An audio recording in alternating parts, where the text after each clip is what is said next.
ప్రభువైన యేసు యొక్క శక్తివంతమైన నామమునకు మహిమ కలుగును గాక. క్రీస్తునందు ప్రియమైన వారందరికీ నా స్తోత్రములు తెలియజేయుచున్నాను. ఈ ఉదయ కాలమున మన వేకువ మన్నా యొక్క ముఖ్య అంశము సిలువ పాదాల చెంత స్వస్థత.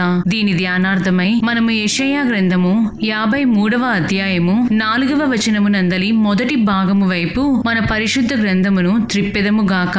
నిశ్చయముగా అతడు మన రోగములను భరించెను, మన వ్యసనములను వహించెను అని చదువుచున్నాము. ఈ వాక్యమును వినిచుండిన ప్రియమైన వారలారా, ఆ దేవాది దేవుడు క్రీస్తు శిలువ మరణము ద్వారా అందరికీ స్వస్థతను అనుగ్రహించి ఉన్నారు. మన మూల వాక్యమును గమనించినట్లయితే భరించెను అను పదమునకు మనము పొందుచున్న లేక పొందవలసిన రోగములను ఆయన మీద వేసుకొని సహించుట అని గ్రహించవలెను. తద్వారా ఆ రోగములు మన శరీరములో నుండి పూర్తిగా తీసివేయబడుటకు ఆస్కారము కలదు. మన కొరకై మనుష్యులు ఎవరూ చేయలేని కార్యమును ఇంకా చెప్పవలెనని నా సాహసమును ప్రభువు మన కొరకు చేసి ఉన్నారు. మనము పాత నిబంధన కాలములో చూచినట్లయితే ఇశ్రాయేలీయుల యొక్క పాపములు, శాపములు ఒక మేక భరించినట్లుగా చూడగలము.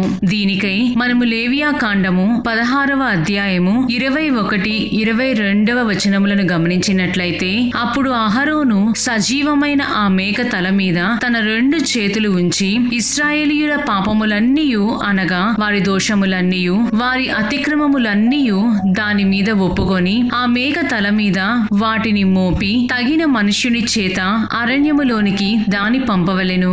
ఆ మేక వారి దోషములన్నిటినీ ఎడారి దేశమునకు భరించి పోవును. అతడు అరణ్యములో ఆ మేకను విడిచిపెట్టవలెను అని చదువుచున్నాము. పాత నిబంధన కాలములో ఆ విధముగా పాటించినప్పటికీ వారికి నిజమైన రక్షణానుభవము లేకుండెను.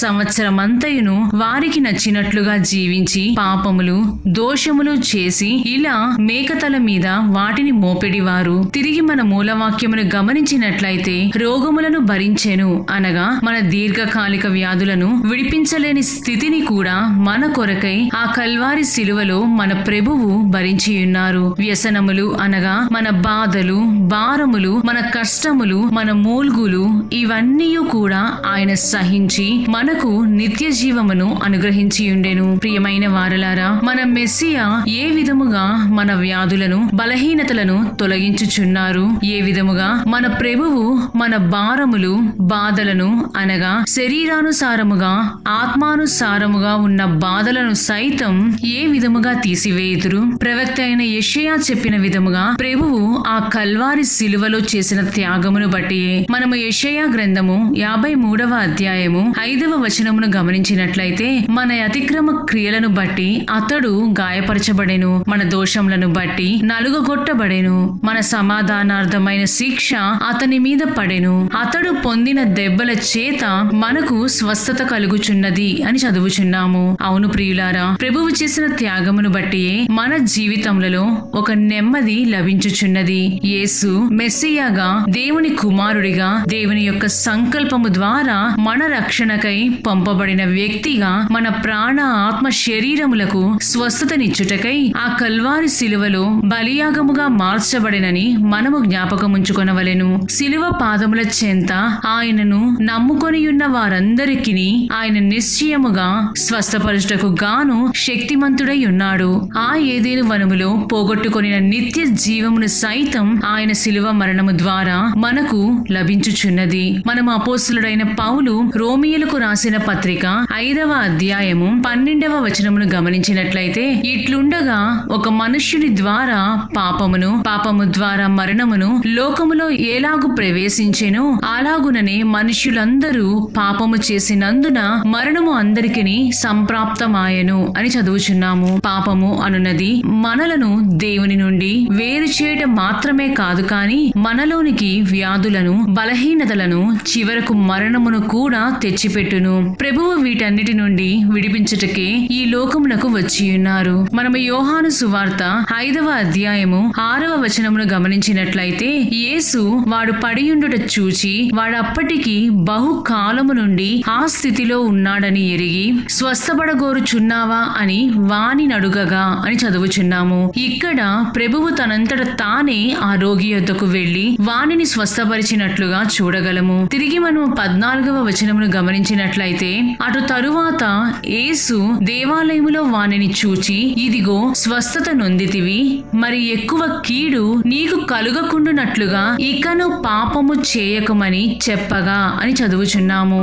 దీనిని మనము అర్థము చేసుకొనవలెను. ప్రభువు తన కల్వారి శిలువ మరణము ద్వారా మనకు ఉచితముగా అనుగ్రహించిన స్వస్థతను, విడుదలను మనము తిరిగి పాపము చేసి వ్యర్థపరచకూడదు. ప్రియమైన దేవుని బిడ్డ, నేడు ఒకవేళ నీవు నీ శరీరములో స్వస్థత లేదనియు విడుదల లేదనియు నీలో నీవు కృంగి ఉన్నావా?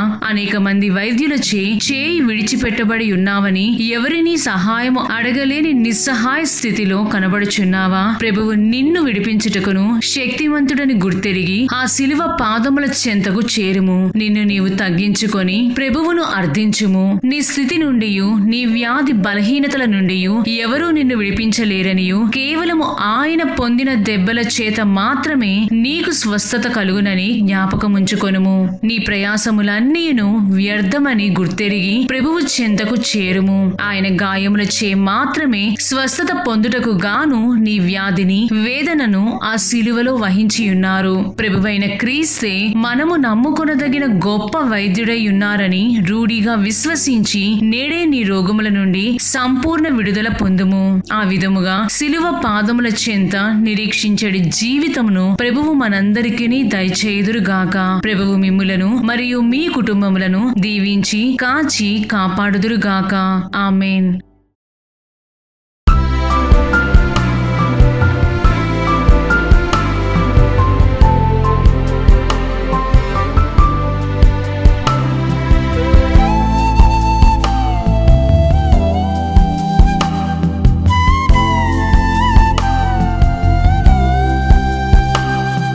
స్వస్థతయు నజరేయుడేసు, వైద్యమే లేని నా వ్యాధులకు. స్వస్థతయు నజరేయుడేసు, వైద్యమే లేని నా వ్యాధులకు.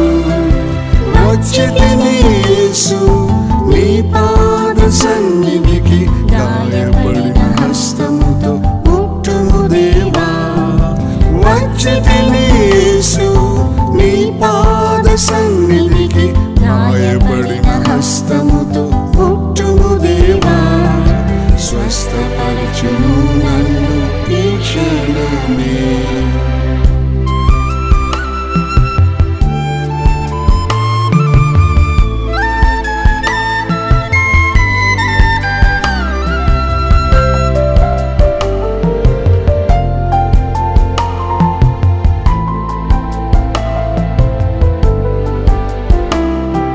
శాపము మరియు ప్రతి పాపము వలన తీరని వ్యాధి నాలో కలిగెను ప్రభువా. శాపము మరియు ప్రతి పాపము వలన తీరని వ్యాధి నాలో కలిగెను ప్రభువా.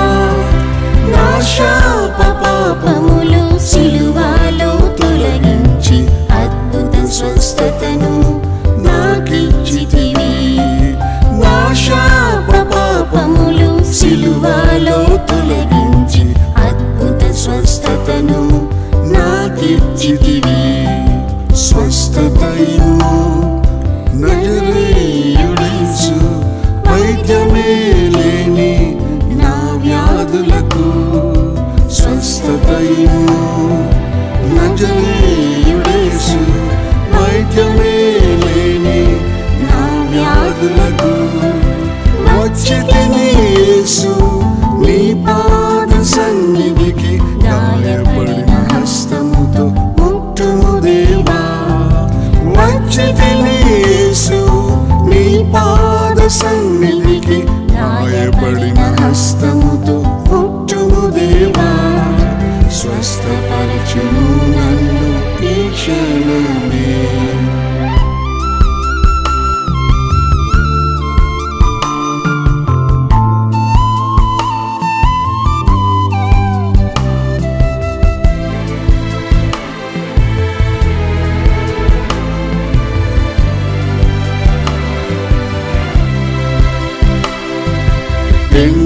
శల్యము నా కృషించిన దేహము ఏ సహాయము లేని కాంతములో ఎండిన శల్యము నా కృషించిన దేహము ఏ సహాయము లేని కాంతములో జాలి గల యేసు నా యొద్దకు రమ్ము జీవము గల మాటతో బ్రతికించుము జాలి గల యేసు నా యొద్దకు రమ్ము జీవము గల మాటతో బ్రతికించుము స్వస్థత ఇమ్ము నజరేయుడేసు వైద్యమే లేని నా వ్యాధులకు స్వస్థత ఇమ్ము నజరేయుడేసు వైద్యమే లేని నా వ్యాధులకు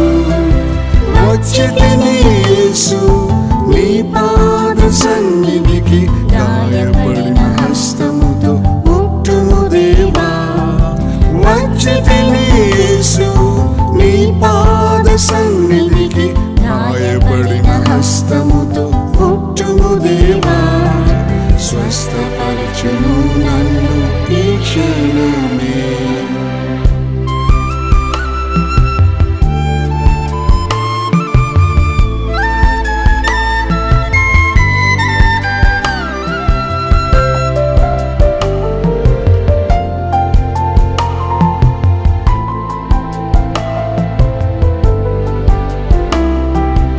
పక్షవాయువు మానసిక రోగములు పలు వ్యాధులు నన్ను పీడించెనుగా పక్షవాయువు మానసిక రోగములు పలు వ్యాధులు నన్ను పీడించెనుగా కుష్ఠరోగిని ముట్టిన నీ చేతిని చాపి కనికరించి నన్ను ముట్టుము యేసు కుష్ఠరోగిని ముట్టిన నీ చేతిని చాపి కనికరించి నన్ను ముట్టుము యేసు స్వస్థత ఇమ్ము నజరేయుడేసు వైద్యమే లేని నా వ్యాధులకు స్వస్థత ఇమ్ము నజరేయుడేసు వైద్యమే లేని నా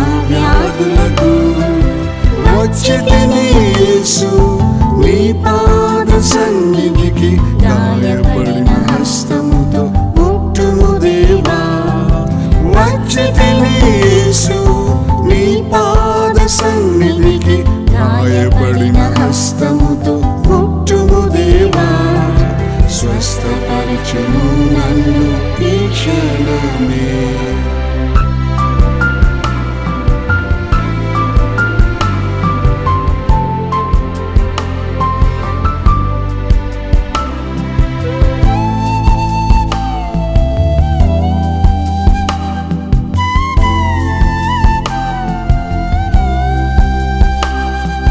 నా అవిధేయత తిరస్కారము వలన నా దేహమును వ్యాధి ఏలిను ప్రభువా నా అవిధేయత తిరస్కారము వలన నా దేహమును వ్యాధి ఏలిను ప్రభువా నా శిక్షను నీవు భరించితివి సిలువలో నన్ను క్షమించి స్వస్థత నిమ్ము నా శిక్షను నీవు భరించితివి సిలువలో నన్ను క్షమించి స్వస్థత నిమ్ము స్వస్థత ఇమ్ము నజరేయుడేసు వైద్యమే లేని నా వ్యాధులకు స్వస్థత ఇమ్ము నజరేయుడేసు వైద్యమే లేని నా వ్యాధులకు వచ్చితిని యేసు నీ పాద సన్నిధికి గాయపడిన హస్తముతో ముట్టుము దేవా వచ్చితిని యేసు నీ పాద సన్నిధికి గాయపడిన హస్తముతో ముట్టుము దేవా స్వస్థపరచును నన్ను ఈ క్షణమే.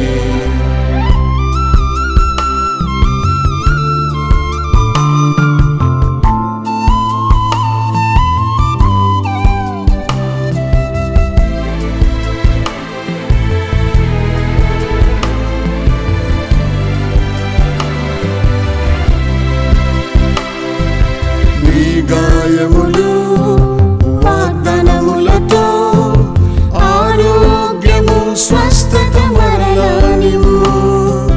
నీ గాయములు వాగ్దానములతో ఆరోగ్యము స్వస్థత మరలా నిమ్ము. నా వైద్యుడా యేసు నిన్నే ప్రేమించెదా, కృతజ్ఞతతో నిత్యం స్తుతించెదను. నా వైద్యుడా యేసు నిన్నే ప్రేమించెదా, కృతజ్ఞతతో నిత్యం స్తుతించెదను. స్వస్థత ఇమ్ము నజరేయుడేసు, వైద్యమే లేని నా వ్యాధులకు. స్వస్థత ఇమ్ము నజరేయుడేసు, వైద్యమే లేని నా వ్యాధులకు. వచ్చితిని యేసు నీ పాద సన్నిధికి, గాయపడిన హస్తముతో ముట్టుము దేవా. వచ్చితిని యేసు నీ పాద